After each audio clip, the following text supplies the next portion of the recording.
செங்கல்பட்டு அருகே விவசாயி ஒருவர் மோட்டார் பைப்பை உடைத்து அணில் குட்டிகளை பத்திரமாக மீட்டுள்ளார். செங்கல்பட்டு மாவட்டம் கல்பாக்கம் பகுதியை அடுத்து நல்லாத்தூர் கிராமத்தை சேர்ந்தவர் ருத்ரகோட்டி. விவசாயியான இவர் தனது விளைநிலத்தில் வேர்க்கடலை சாகுபடி செய்து வருகிறார். பயிர்களுக்கு தண்ணீர் பாய்ச்ச விவசாயி ருத்ரகோட்டி முயன்றார். அப்போது மோட்டார் பைப்பில் இருந்து அணில்களின் சத்தம் கேட்டதை அவர் உணர்ந்தார். இதைத் தொடர்ந்து அந்த விவசாயி பைப்பை எடுத்து பார்த்தபோது அதில் 3 அணில் குட்டிகள் இருந்தது தெரியவந்தது. அணில் குட்டிகளை பத்திரமாக மீட்ட அவர் அவற்றை அருகில் உள்ள மரத்தடியில் வைத்து பாதுகாத்தார்.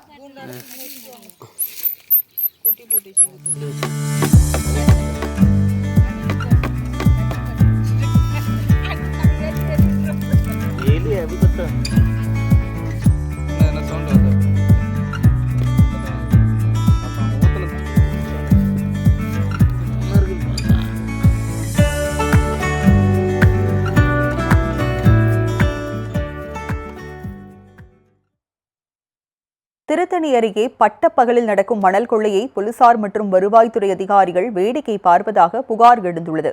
இது தொடர்பான முழு விவரங்களை விவரிக்கும் செய்தி தொகுப்பு உங்கள் பார்வைக்கு. திருவள்ளூர் மாவட்டம் திருத்தணி அருகே நல்லாட்டூர் ஊராட்சியில் அமைந்துள்ளது மிட்டகண்டிகை கிராமம். இந்த பகுதியின் வழியாக கொசஸ்தலை ஆறு செல்கிறது. மிட்டகண்டிகையில் விவசாயம் பிரதான தொழிலாகும். சுமார் 1000 ஏக்கர் பரப்பளவில் நெல் விவசாயம் நடைபெற்று வருகிறது. மிட்டகண்டிகை கிராமம் தமிழக ஆந்திர எல்லையில் அமைந்துள்ளதால் இப்பகுதியில் தமிழ், தெலுங்கு ஆகிய இரு மொழிகளை பேசும் மக்களும் வசித்து வருகின்றனர். இந்நிலையில் கொசஸ்தலை ஆற்றில் மணல் கொள்ளை நடைபெறுவது தொடர்கதையாக இருந்து வருகிறது. ஆந்திராவில் இருந்து வரும் சில டிராக்டர் மற்றும் மாட்டு வண்டிகளில் மணல் கொள்ளையில் ஈடுபட்டு வருகின்றனர்.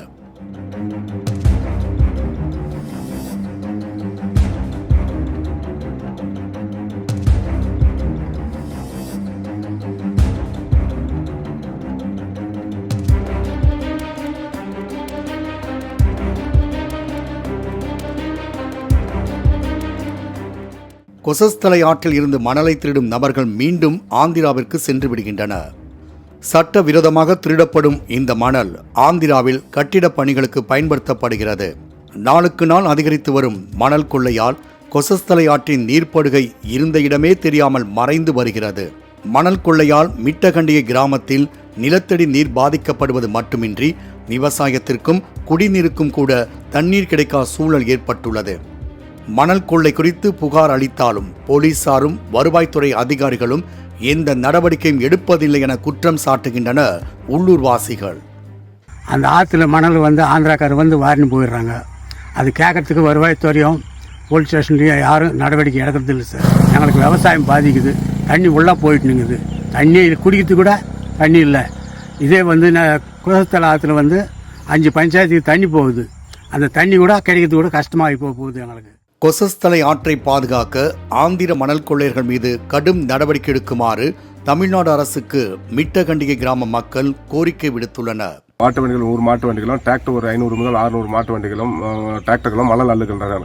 இதில் காவல்துறை அதிகாரி கண்டுகொள்வதில்லை, வருவாய்த்துறை கண்டுகொள்வதில்லை. மேலும் விவசாயிகள் பாதிக்கப்படுகிறது. இந்த விவசாயத்தை பாதுகாத்து தர முடியும் தமிழக முதல்வர் ஐயா அவர்களை இருகரம் கூப்பி கேட்டுக்கொள்கிறேன். கொசஸ்தலை ஆற்றில் இரவு பகலாக நடைபெறும் மணல் கொள்ளை இனியாவது தடுக்கப்படுமா? பொறுத்திருந்துதான் பார்க்க வேண்டும்.